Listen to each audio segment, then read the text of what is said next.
For nearly 2 decades, the Madeleine McCann mystery has been defined by one fleeting moment. A sighting at 9:15 p.m. by a family friend, Jane Tanner, of a man carrying a child in pink pajamas. Her testimony became the bedrock of the abduction theory. It shaped the timeline, guided the police, and told the world how Madeleine was taken. But what if that bedrock is fractured? What if years of scrutiny revealed that the most pivotal clue was just a tragic misinterpretation? Tonight, we're not just retelling a story you think you know. We're questioning its very foundation.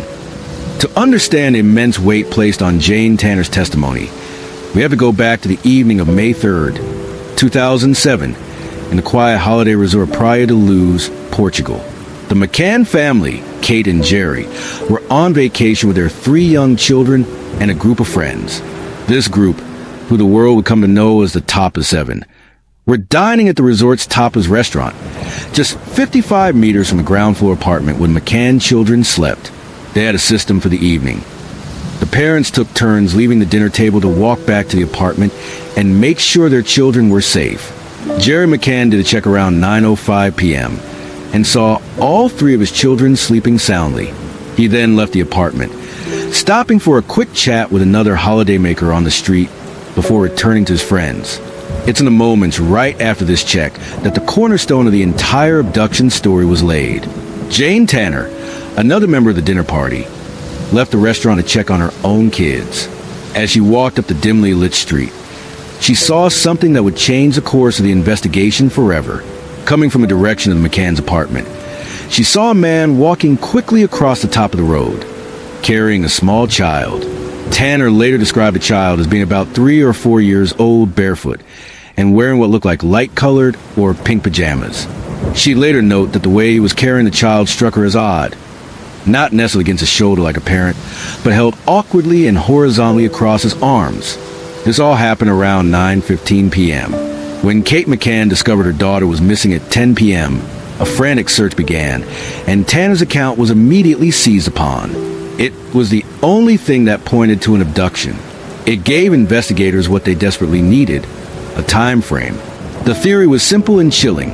An unknown man had entered the apartment and snatched Madeleine in the narrow 10-minute window between Jerry's 9:05 p.m. check and Jane's 9:15 p.m. sighting.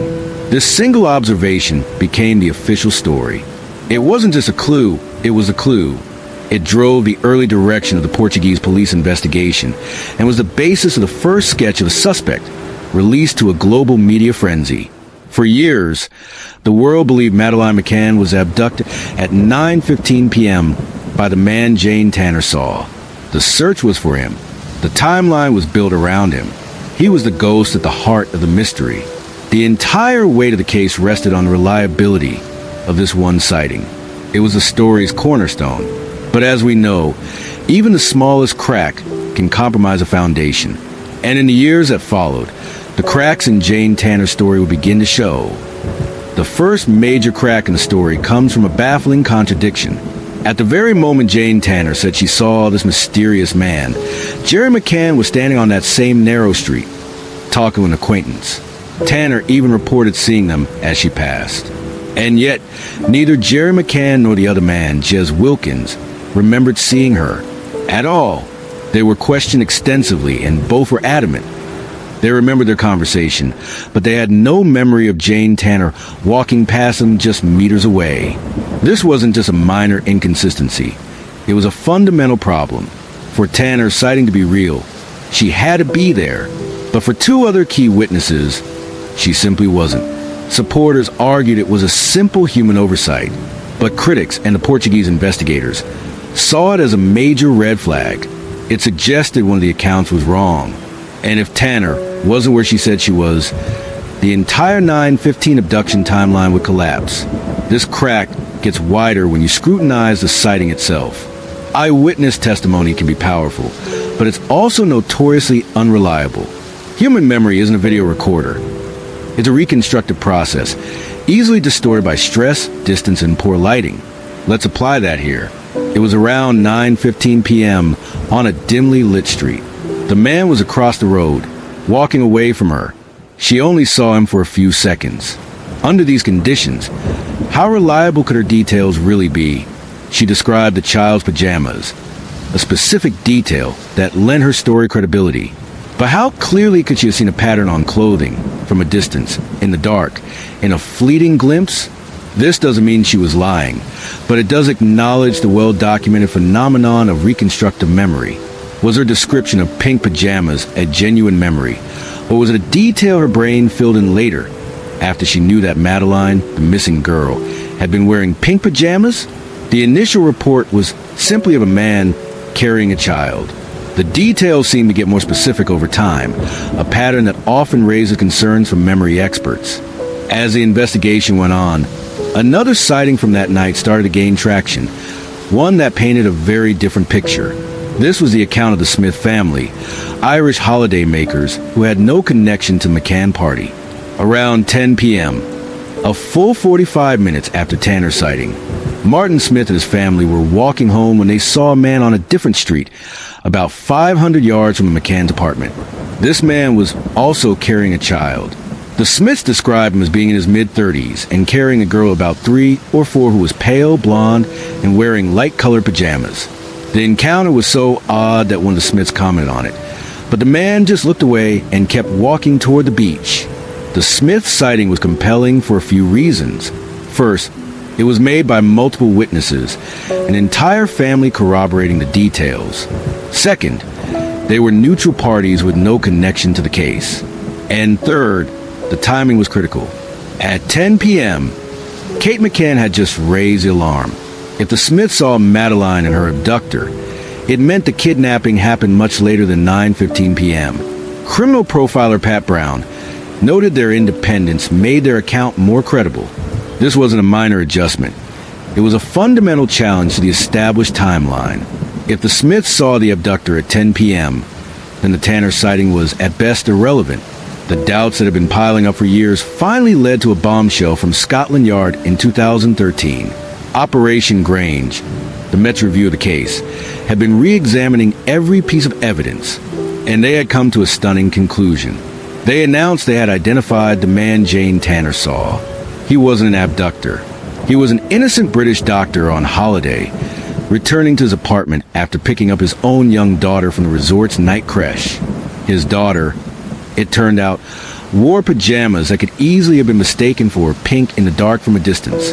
Detective Chief Inspector Andy Redwood stated they were almost certain the Tanner sighting was a case of mistaken identity, a tragic, fateful coincidence. This revelation was seismic. It didn't just crack the cornerstone of the investigation, it shattered it. For 6 years, the global search had been heavily influenced by the Tanner Man sketch. Millions of dollars and thousands of hours had been spent chasing a phantom.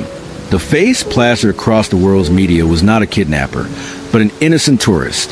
With the Tanner sighting officially debunked, the 9:15 p.m. abduction theory crumbled. This forced everyone to ask a terrifying new question. If the man Jane Tanner saw was the abductor, and the abduction didn't happen at 9:15, then when did it happen? The Madeleine McCann case is a labyrinth of conflicting facts. Getting to the truth means examining every piece of evidence, just like we're doing here. If you appreciate this kind of deep dive analysis that challenges official stories, consider subscribing to the channel. Your support allows us to keep asking the hard questions. Now, let's look at the domino effect of this revelation. When you remove the cornerstone from an arch, the whole thing falls. When Scotland Yard ruled out the Tanner sighting, it triggered a domino effect, dismantling the narrative built in the years after Madeleine's disappearance. The first domino to fall was a timeline. For years, the entire investigation hinged on that tiny 10-minute window, 9:05 p.m. to 9:15 p.m. This implied a crime of incredible speed and audacity. The abductor would have had to enter the apartment, snatch a specific child from a room with her 2 siblings, and escape without a sound, all in less time than it takes to boil a kettle. But with the Tanner sighting gone, that 10-minute window evaporated. The new endpoint wasn't 9:15 p.m. It was 10 p.m. when Kate McCann found the empty bed. The window of opportunity for crime had exploded from 10 minutes to nearly an hour. This simple change has profound implications. A 10-minute window suggests a frantic, opportunistic predator. But a nearly 1 hour window opens a door to completely different scenarios. It allows for a more methodical perpetrator, one with more time to survey the area and ensure the coast was clear. It completely changes the psychological profile of the suspect. This new timeline forced investigators to look again at other events, like the check made by another friend, Matthew Oldfield, around 9:30 p.m. He'd offered a look in on the McCann children, but he only glanced into their bedroom from the doorway. He saw the twins, but later admitted he couldn't be certain he'd actually seen Madeleine. In the old timeline, his check was irrelevant. Madeleine was already gone. But in the new one, it's a pivotal, frustrating moment. Was Madeleine still in her bed at 9:30, or had she already been taken? His uncertainty leaves a 30-minute black hole in the middle of the new timeline. The falling dominoes don't stop there. With the focus shifted away from a 9:15 sighting, the 10 p.m. Smith family sighting gained immense credibility. It was no longer a conflicting account. It was now the most plausible sighting of an abduction in progress. The man the Smiths saw was heading away from the resort and toward the beach. This shifted the geographic focus of the potential escape route. The E-fits from the Smith sighting, which had been created years earlier, but were only released by Scotland Yard in 2013, became the new face of the suspect. And that brings us to the next domino, the power of a good story. In any major investigation, the first compelling story often becomes an anchor that's incredibly difficult to change, even when new evidence appears. The 9:15 abduction story was simple and dramatic. A monster snatching a child in 10 minutes is a story that's easy to grasp and fear. It became the accepted truth so powerfully that it dominated the media and, arguably, the investigation for years. Evidence that didn't fit this narrative, like the Smith sighting, was either downplayed or seen as a confusing contradiction instead of a viable alternative. The public commitment to the Tanner sighting may have created a confirmation bias, where investigators look for evidence to fit the theory, rather than letting the evidence build the theory. The collapse of the Tanner sighting is a stark lesson in just how dangerous that can be. It shows how one compelling but flawed piece of information can send an investigation down a rabbit hole for years. It also forced an uncomfortable question. If the focus had been on the Smith sighting from the beginning, would the investigation have taken a different course? Ultimately, the fall of the Tanner sighting injected permanent doubt and uncertainty into the case. If the cornerstone was wrong, what else was wrong? It led to a more critical look at all witness statements, not out of suspicion, but out of a sober recognition of how fallible memory can be under pressure. The clear story of a 9:15 abduction was replaced by a murky, uncertain timeline. This ambiguity made the case harder to solve, but also brought the investigation closer to truth by forcing it to abandon a comforting fiction. We began with a single, fleeting moment at 9:15 p.m. on a quiet street in Portugal, a moment that, for years, defined one of the world's most agonizing mysteries. We've traced how that moment went from being the undisputed cornerstone of the abduction theory to its collapse under the weight of new evidence. Jane Tanner's sighting was powerful. It provided a timeline, a suspect, and a story the world could understand. But it was a story built on a tragic misinterpretation. The confirmation by Scotland Yard that the man she saw was an innocent father carrying his own daughter wasn't just a plot twist. It was a fundamental reset of the entire investigation. This reevaluation doesn't accuse anyone of deception. It just highlights the profound fragility of eyewitness memory, especially in the crucible of trauma. It's a cautionary tale about the power of a compelling story to shape an investigation, sometimes for the worse. Today, the investigation's focus has largely moved on from these early sightings.